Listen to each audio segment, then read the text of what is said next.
Minister wa ukui gũkũ bũrũri-inĩ Kipchumba Murkomen nĩ amũrĩte kamĩtĩ ya andũ anana gũtabania ũthuthuria wa mĩtino ya ndege ĩrĩa ĩkoretwo ĩkĩhanĩka gũkũ bũrũri-inĩ. Ikinya rĩrĩ rĩũkĩte thikũ nini thutha wa mwaho wa atongoria gũthing'ĩrĩria gũtabanio kwa ũthuthuria wĩgiĩ mĩtino ya ndege, ũmwe waguo arĩ ũrĩa ũroragire mũnene wa mbirarũ General Ogolla hamwe na maafitha angĩ kenda a mbirarũ. Wanaazimio tumesitiza ya kwamba lazima uchunguzi ufanywe wa kina na wa haraka kujua ni nini kilisababisha ajali hii na kifo cha jenerali na mkuu wa kwanza wa majeshi yetu kufariki kwa njia ambayo Generali Ogolla alifariki. This unfortunate accident needs expeditious investigations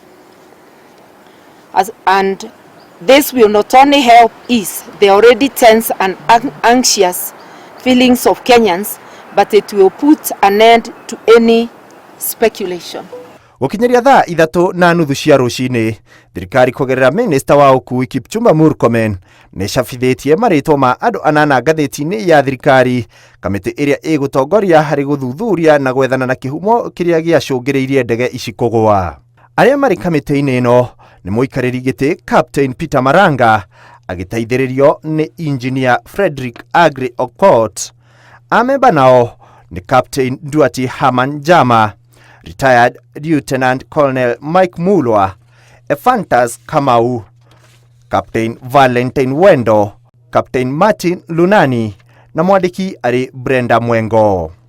Kamĩtĩ ĩno ĩhetwo ihinda rĩa mĩeri 3 tu kwanjĩrĩria ũmũthĩ nĩguo gũtemania maumĩrĩra ma riboti ya mĩtino ya ndege iria ihanĩkĩte ihinda-inĩ rĩa mĩaka 5 mĩhĩtũku, ndege iria ciandĩkithĩtio kana kũgũrwo kuma bũrũri-inĩ wa Sudan ya mũhuro, oro ũndũ ũmwe na bũrũri wa Somalia. Oho kamĩtĩ ĩno nĩ yathĩtwo kũheana kĩhonia kĩa mĩtino ĩno na mageria ma mĩtino ĩrĩa yanenda kũhanĩka mĩaka 3 mĩhĩthiru. Ngĩribotera Inooro TV, njĩtagwo Ikua wa Boshi.